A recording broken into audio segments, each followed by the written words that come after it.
Hello everyone and welcome back to the channel. Today we are doing another One Piece review, specifically the Amazon Lily arc. Now you might notice that my background is a little different. No, I have not gone to college, I have not gone back to school. I am staying in a dirty backpackers for about a week while my next accommodation gets sorted out.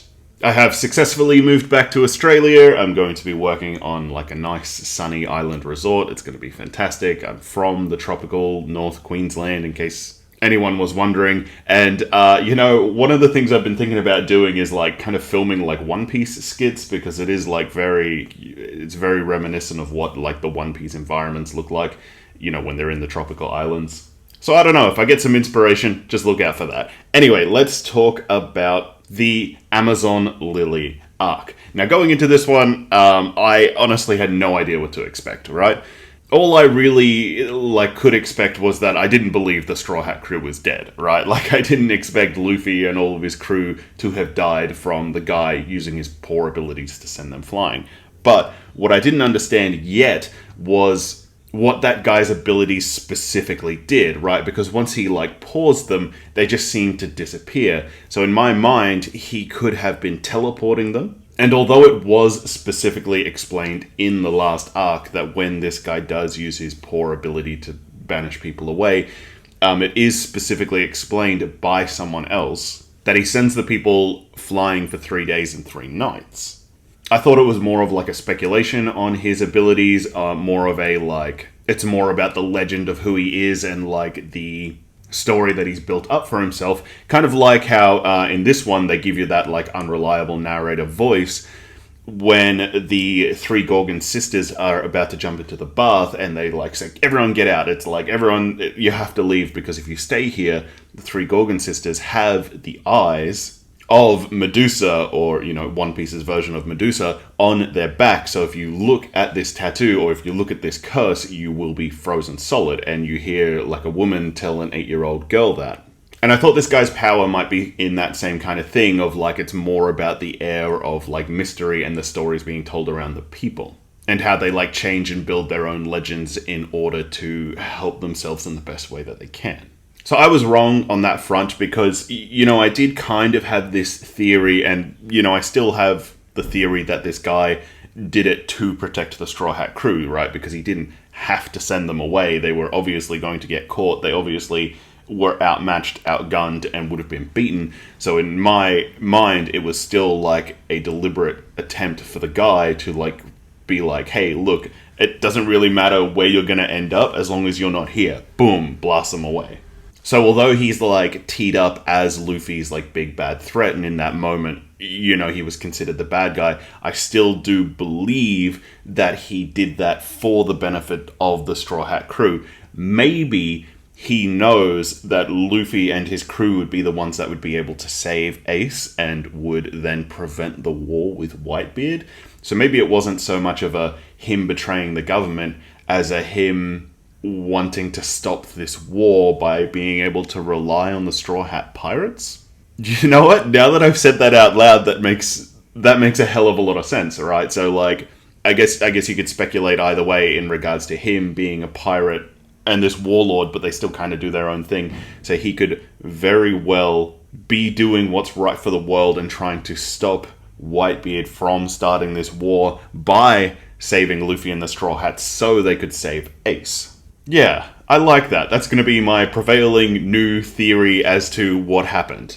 But anyway, my second part of my initial thought being that, that guy was trying to, get them off the island to save them, was that I didn't understand his ability at the time, and I thought that he might be teleporting them, and I thought he might just be teleporting them to the Sunny so they can make a break for it or whatever. That obviously was wrong, because they were sent flying through the air, and we get the moment where Luffy is just, kind of flying through the air.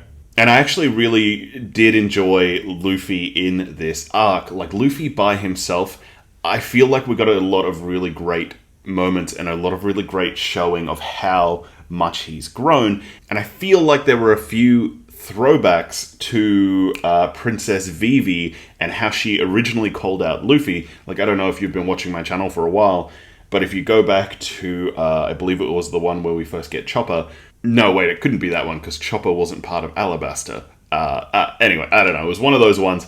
It was when Nami was sick, and they had to, like, beg this country's doctors to try and heal Nami, which she then gets healed by the doctoress. Okay, so Chopper was at Alabasta? Yeah, because he spoke to the camel and he spoke to the giant crab when it was running across, and I believe he speaks to the Kung Fu Dugongs? But anyway, the point I'm trying to get at is right back in that moment when they are on the ship deck and, like, Luffy is like, you must help us, otherwise I'm going to beat you all up. And Princess Vivi calls him out and is just like, hey, like, you're a bad captain because you are just being rash and you're going to go and fight these people. We need these people on our side. We need their doctors on our side. If you just jump over this boat and you just go and beat them all up, they're not going to help us. Their doctors aren't going to help us. Like, you need to put your crew first. You need to become a good leader if you're going to be the captain of this boat.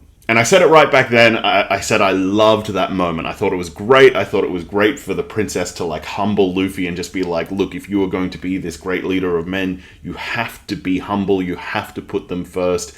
You can't just put your own desires and wants first. You have to, like, do the teamwork thing. And I really loved it when she did it, and there's been a few pretty good moments throughout the series after Vivi called him out, and in this one I feel like we got a few moments thrown back to that as well.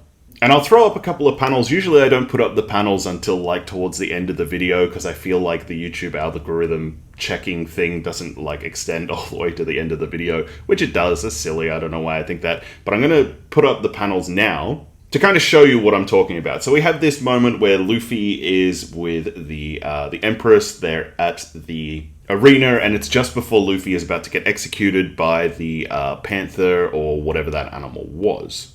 And they have no intentions of letting him live because he saw the tattoo on her back that marked her as a slave. So, you know, that whole part was kind of grey for me. It was like, you know, if the people on the island saw this, we would have to leave. That part was a little odd to me because I'm like, why though? Why would you have to leave? Because, you know, it's not because they lied to the community and said, like, hey, you know, we slayed the Gorgons and, you know, blah, blah, blah, we've got the curse now. Because obviously they made that story up to cover the tattoo. Or, like, cover why they won't show that tattoo. And it just feels odd to me because the only other thing is, like, the people's loyalty to the original blood, the original 20 kings, their blood. And I'm just like, would this little island out in the middle of nowhere really have that much loyalty to these people that, like, they probably haven't even heard of, that they would kick their empress and the two sisters out of their country? I don't know. That whole moment for me was a little weird, but I was like, whatever. Like, I get it. You know, it's important to the storytelling. You want us to see, firstly, how bad these people are and how terribly they treat the slaves. And, like, these symbols will probably have some kind of importance later on. Also, we get a bit more information about Hachi. And it makes me wonder, it makes me wish, or, like, upon my reread, it makes me hope that I remember to check Along Park's crew as well to see if any of them have the same tattoo as well. Because I believe in the story that was explained in this one, there was the original guy that came through and, like, broke into all of the prison cells and let everyone out and, like, caused all this havoc. And then they created the Sun Pirate crew, but then the original guy died, and then that crew splintered out and broke into a bunch of smaller crews. I believe that was the story, if my memory serves me well. Anyway, back into this panel. The part that I want to talk about is when they say, now I'm asking you, man, why and how did you come to this island? And Luffy's like, look, I don't know how I got here. I was just blasted through the air. I landed here. But if you're the most important person here, then I'm begging you, I need to get out to the sea. Right, now to me, that was a great growth moment from Luffy. And it's something that I mentioned a little earlier on in my reviews as well. I was like, you know, I heard that Luffy doesn't really grow through One Piece. You know, he's just kind of the same character throughout the entire thing. But I'm glad I'm seeing, like, little payoffs like this, right? Where he, throughout this entire arc, and it's not because they're women, it's not like a Sanji thing where, like, Sanji doesn't want to beat up women, like, Luffy's fine with it. It's more of a growth moment from Luffy. Luffy knows that he needs these people's help. He knows that he needs them to, like, sail him out to wherever he needs to go. So instead of jumping in and using his fists and just like punching first and asking questions later, he instead humbles himself and is just like, hey, look, I need your help. I need you to help me. You know, I've got my friends that I need to get to. And he puts his crew first. He puts his like goal first as opposed to his, recklessness, just use his fists. So to me, when I first saw that, I saved this panel and I was like, this is great. Great growth Luffy moment, and I was like, maybe it's just a little one-off thing. But then we also get this panel. So this is the moment after Luffy's beaten all the sisters, and he like jumped on their back to like stop the tattoo from being shown to the world. And the Empress says to him, look, I will either get you a boat to get you to sail out and you can go and meet up with all your friends, or I will save these people, I will unpetrify them. Whichever one you choose, that is the one I will do. And without a moment's hesitation, Luffy drops to his knees, bows down to her, and says, please, unpetrify these people. Thank you very much. And to me, this was just another show of, like, Luffy's growth to just be like, he is willing to humble himself to save the people that are important to him. And these, 3 warriors were important to him because they saved his life. And so he owed them a life debt, even though I don't think it was like him feeling like he needed to repay that life debt. I feel as if he just considered them friends and was, like, this is what I have to do for my friends. But it was such a great moment for Luffy to like humble himself in that moment to help the people that he wanted to help. And I feel like that was another great moment that throws back to when Vivi first originally called him out as being a bad leader and a bad friend. And in that moment, Luffy was like, oh, wow, Vivi, you are right. And he like gets down and he humbles himself to the people to be like, hey, please help us. Which I was really happy to see because I'm not going to lie, there was actually a lot of really great stuff in this arc, which was really surprising because I'm not going to lie, I was expecting this one to just be really kind of like a fan service one, Like when I Google like One Piece images for my thumbnails, just on my thumbnails, I am getting Photoshop and I am getting a better computer, so I will be making better thumbnails in the future. When I Google One Piece images for like my thumbnails, there are adult photos that appear, and I do see like the adult photos that appear generally have these women from the Amazon Lily arc, like the 2 sisters and the Empress. And I always thought that was kind of weird because I was like, hold on a minute, like Aldiva, or Alvida, God, I always forget how to pronounce that name properly. Alvida, her devil fruit ability is to become, like, slippery, right? So I'm like...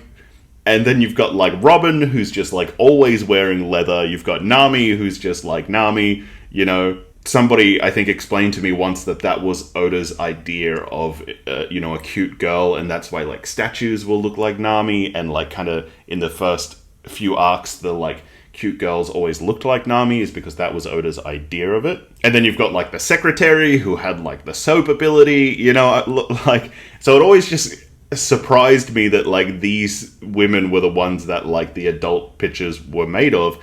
But now I get it, right? Because it's like a harem fantasy. I get it, right? Because it's like the Snoo Snoo planet from Futurama. So I'm just saying that I understand it now. Anyway, the point I was trying to get at there was, like, I really was just expecting this to be, like, a fan service one. It was just kind of like, silly, fun, kind of like harem fantasy. Because apparently, I don't watch a lot of anime, but apparently the harem fantasy is quite a common thing in anime. Correct me if I'm wrong on that one. But we do get a lot of really, really great information in this one. First of all, let's talk about the ability. Luffy now has the ability to use the chi power. He has the ability to use the haki. Right, that is huge, right? So I'm just like, in a review before I said, I can't wait to find out what Gold Roger's Devil Fruit ability is, because it must have just been something like absolutely mind-blowing and like awesome. But now I realize Gold Roger probably had like some kind of epic haki ability, right? Because that's the way the story seems to be transforming. It seems to be going in that direction. It seems to feel like everybody might have the ability to use this, chi power if they trained it. And everyone seems to have their own specific version to themselves. That's why Zoro has this 9-headed demon or 3-headed demon, 9 blades. And why Sanji can light his leg on fire. And Luffy's specific one was called, like, the King Haki, or the Royalty Haki. The translation said it could have been either, but I'm guessing it was the King Haki. But if I've got the panel, I'm going to throw it up here, right? And so after Luffy uses it and everyone faints and they're all like, oh, wow, he can use the Haki ability. Someone says the line like, the odds of having that Haki are 1 in a million, and it's the one that's used by the Chosen Ones. So I'm not really sure in what direction that will be taken, like who are the Chosen Ones. But if I were to make the prediction, if I were to make the bet, I'm going to say there's some kind of like monastery, there's some kind of like monks or something, there's like a specific island, and Zoro will go there as well, right? Okay, alright, here we go. It's forming in my head. There'll be some kind of like island with like a monastery on it, and Zoro will go there, and Luffy will go there, and probably Sanji as well will go there, and they will train with these monks to understand their Haki ability and like master it and become better at it. And that is when us, as the reader, will also finally find out more information about what this is. That is also probably where we will find out that Gold Roger had the Haki ability. He probably trained there in the same place that Luffy did, and, you know, they're going to say, wow, we haven't seen so much Haki power since, like, Gold Roger was here, you know? Gold Roger blew away that tree over there, and then Luffy will be like, walk over and be like, bah, Haki, and like blow the tree away as well. I don't know. I'm just speculating, but I have a feeling that that is probably how it will go down. Whoever is going to teach Luffy how to use his ability, or how to harness it, or how to grow it, or whatever you want to say, they are also the person that taught Gold Roger how to do it, and they're going to be like, wow, I have not seen this power since I last saw Gold Roger. And the Chosen One thing, that can either be a throwaway line, just like, oh wow, hey, yeah, make it sound more mystical, or it can be like an actual, you know, there will be monks, it'll be a church of the Haki, and their like leaders will be the Chosen Ones that have the king ability, right? Now, I guess I should mention that the only other direction I could see that going in is that the royal bloodline are the ones that have the King Haki ability, and like, you know, the Chosen Ones, it's called the King Haki, like that just kind of makes sense, but I don't like that. I prefer the idea of like a monastery full of monks that have this ability and they're going to train Luffy and Zoro how to use it. I don't like the idea that it is more or less coming from the king's bloodline. Alright, so my next point that I want to talk about, it's going to build into another prediction I have, but specifically I've been wanting to ask this for a while, and it is when Luffy originally learnt Gear 2 and he could, like, you know, rush the blood through his body and his whole body is rubber and so it, like, makes him go really fast and whatever, but it has a negative effect on his health, right? So far, we haven't really heard what that negative effect on his health is going to be. And if you're watching this and you're all caught up, and you still haven't learnt what the negative effect on Luffy's health will be, I am going to make the prediction right now that towards the end of this story, Luffy will contract, you know, a disease, or he'll be like, hey, you know, your heart valves, the rubber in them, they've worn out, so your heart is going to give out in a little bit of time. Luffy is going to come down with some kind of terminal illness, because I have predicted from the beginning that I expect Luffy to be executed in the exact same way that Gold Roger is executed, or was executed.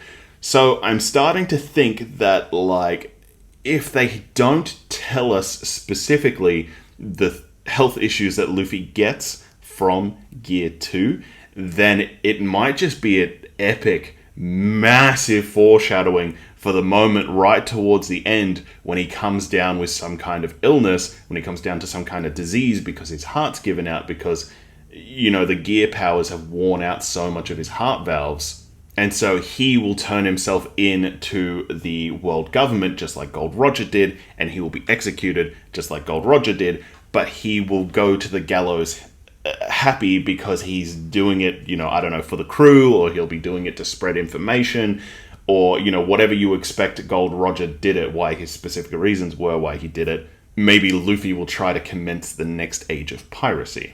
Who knows? I don't know. I'm just saying that it's kind of weird that we've heard more than once that Gear 2 will have negative effects on his health, but we haven't specifically seen any long-term effects or heard specifically from Chopper what those long-term effects might be. But we do know that it affects his heart, because earlier when he was first doing it, they were like, a heart of a normal man would give out because, it's just because your heart is made of rubber that it can sustain that much blood pressure, I believe it was.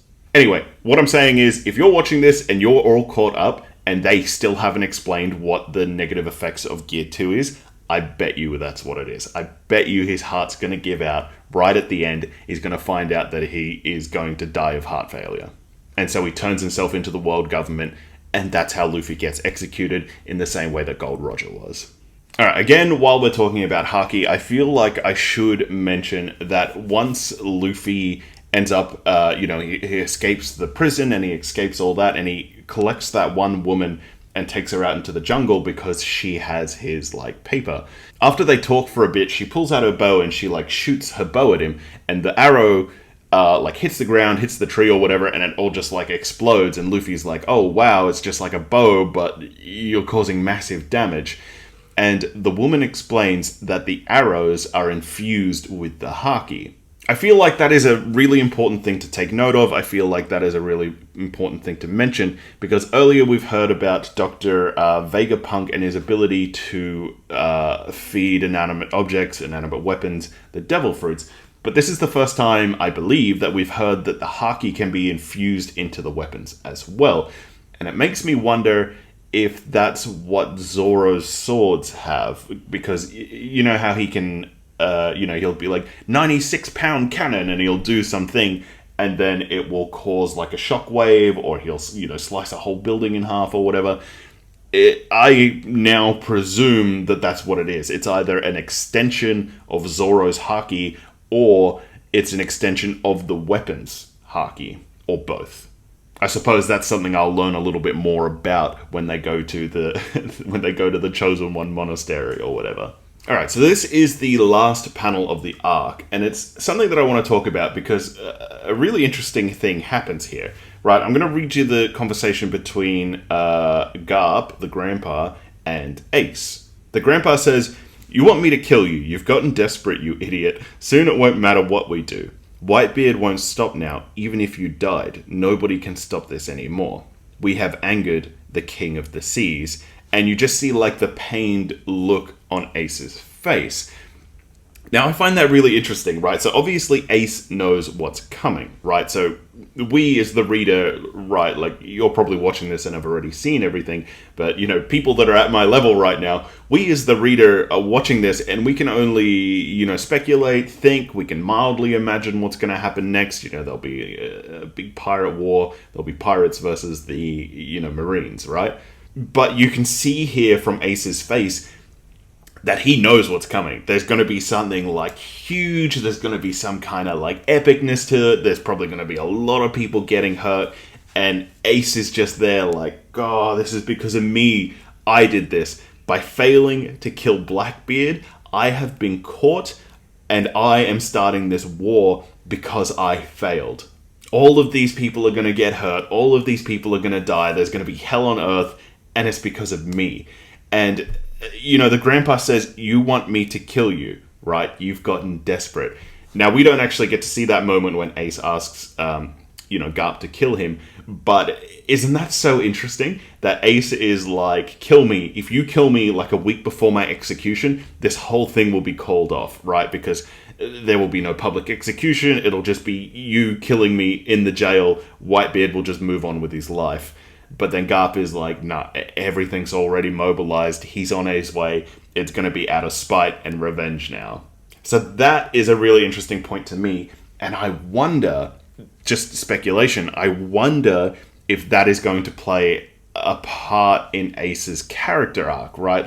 I obviously don't know if we're going to get to see a lot more of Ace, because we haven't really seen a lot of him yet. But I presume that once we cross the red line, he will become a frenemy of the crew.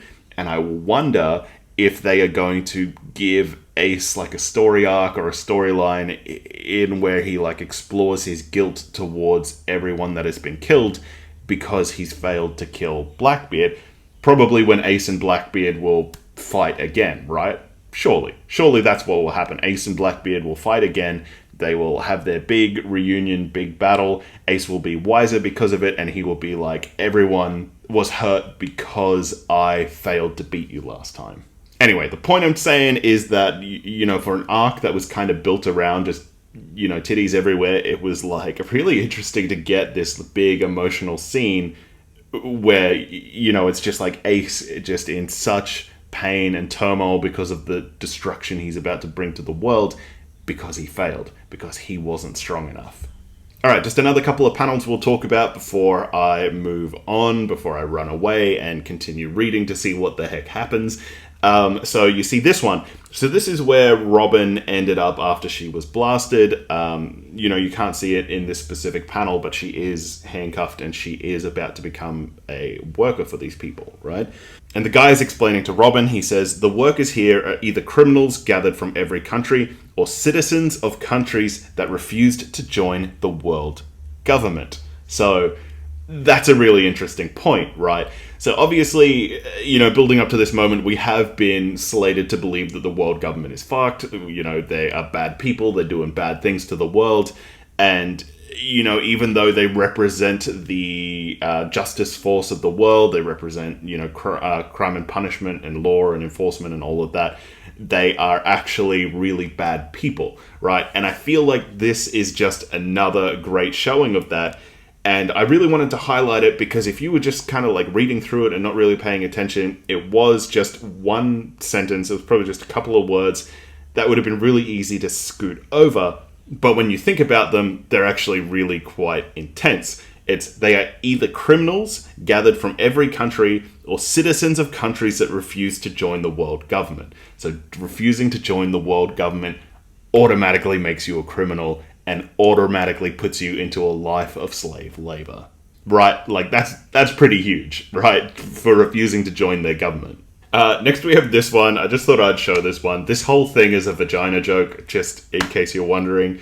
In a tall mountain surrounded by deep jungle, there is a large hole. This village, indeed, the country itself, is built like a fortress. Just so you're aware, that is a vagina joke. And then you see what they say. The first one says, how about some freshly pickled jungle fruit? And the other one says, come on, we've got some fresh Sea King meat today.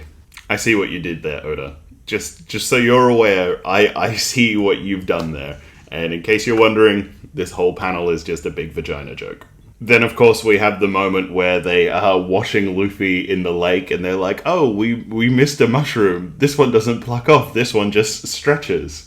There are a few pretty good laughs in this one. I'm not gonna lie. I did have a good laugh when they were like washing Luffy in the river, and then like when Luffy's in the prison cell and he like stands up and he's naked and like the girls are like, show us your golden balls. And Luffy's like, I can't pull them out, I'll die.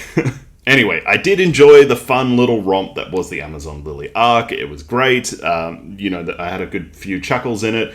It was nice after so much intensity in the last one to have just like a dumb, fun one in this one. I feel like there's a lot of pretty big stuff coming up with the whole Ace and the Garp and the like execution and this big war that's coming on. I feel like there's a hell of a lot coming our way, right? So it'll be really interesting to see what happens next. Currently, I am, just on a personal note, I am staying at this Backpackers right now, but as of next week, I will be in my new staff accommodation, and I believe that I should have pretty good Wi-Fi over there, so I should be able to do more frequent live streams, because I should also have a bit more time, because the job I'm going into will give me a much better work-life balance. So when I get there, I'm going to do an internet speed test, and hopefully I'll be able to live stream probably twice a week. Maybe every time I finish an arc would be good. And hopefully my uploads will become a lot more consistent because I will have stable internet. I didn't tell you guys this before, but when I was in Canada, the reason I had so much internet issues was because I used to have to go and sit at a hotel. So it would be like -30 degrees, like 10 o'clock at night or something. And I would go and I would sit on the steps of this hotel that I stayed at once. So I had the password to the internet and I had pretty fast internet. And I would go and I'd sit there. and I would upload my videos at like 10 o'clock at night in like this 30-degree weather, or negative 30-degree weather. And the issue I ran into was security would come all the time and like kick me out of there. They'd be like, "Are you a guest of this hotel?" And I'd be like, "No, I'm not." They'd be like, "Well, you're loitering. You can't be here. You're trespassing. Get out of here." And so I'd have to leave and I'd lose my internet connection. That's why I had so many issues with the internet, because at home, we had like some kind of satellite internet or something. It was some kind of ridiculous internet, and it was terrible. It would take, 48 hours to upload a video. But at this other place, it would only take 1 hour if I could sit there without getting caught by security. And so that is why I had such, inconsistent uploads, is because I would get caught by security. So like those days where I'd be like, "Hey guys, I can't upload today," or "I can't upload until Saturday," or something. It was just because I was continuously getting caught by the security and I couldn't upload the video. Now that I'm not in the country anymore and I don't need to rely on them, I feel comfortable finally telling you guys that. Anyway, so hopefully where I'm going will have a better internet connection and I won't have to trespass into a hotel to upload these videos to you guys. Anyway, I hope you enjoyed this video. I'll see you next week. Hey, hopefully I'll see you before then if my internet will allow it and I can do a live stream. Thanks for watching this far. Please like the video, please subscribe to the channel, leave me a comment down below, and as always, thank you very much.